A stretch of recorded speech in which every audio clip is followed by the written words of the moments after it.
கவனிங்க, இன்னைக்கு நம்ம ஒரு அழகான ஒரு சீக்ரெட்டை பார்க்க போகிறோம்.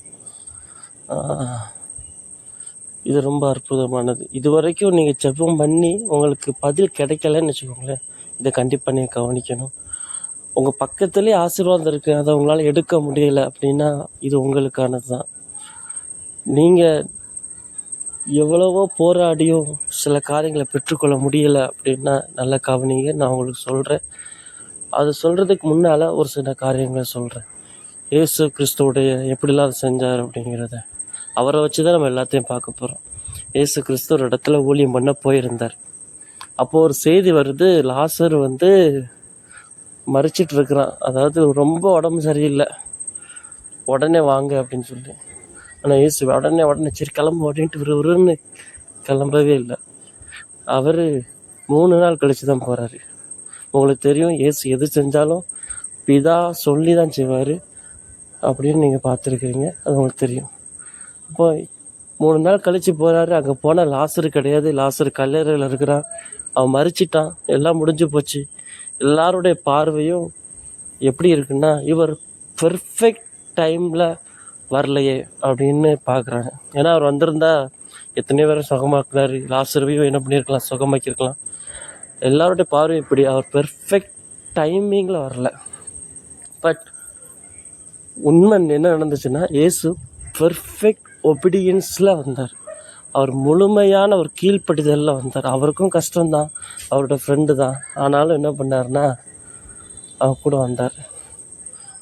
அப்போது நீங்கள் இதை கவனிக்கணும். நான் உங்களுக்கு சொல்கிறேன், எவ்வளவு வருஷம் ஆனாலும் சரி, எவ்வளவு நாட்கள் ஆனாலும் சரி, எல்லா நேரமும் பிதா கையில் தான் இருக்குதுங்கிறத இயேசு என்ன பண்ணிட்டாரு, தெரிஞ்சு வச்சுருக்காரு.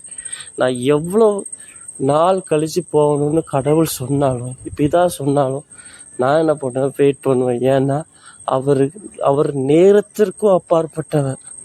இந்த எதிர்காலம், ஃப்யூச்சர், வரக்கூடிய நேரம், கடந்த காலம், இதெல்லாம் அவர் தாண்டி மேலே, அவர் டாப் நாச், அவர் வேறு லெவல் மேலே அப்படிங்கிறது இயேசு என்ன பண்ணுறாரு, நமக்கு காட்டுறாரு. நம்மளும் இயேசுவையும் பிதாவையும் நம்ம எப்படி பார்க்கணும் அப்படின்னா, எல்லா நேரத்துக்கும் மேற்பட்டவர். அவருடைய வார்த்தை என்ன பண்ணணும், மேலே வச்சுக்கணும்.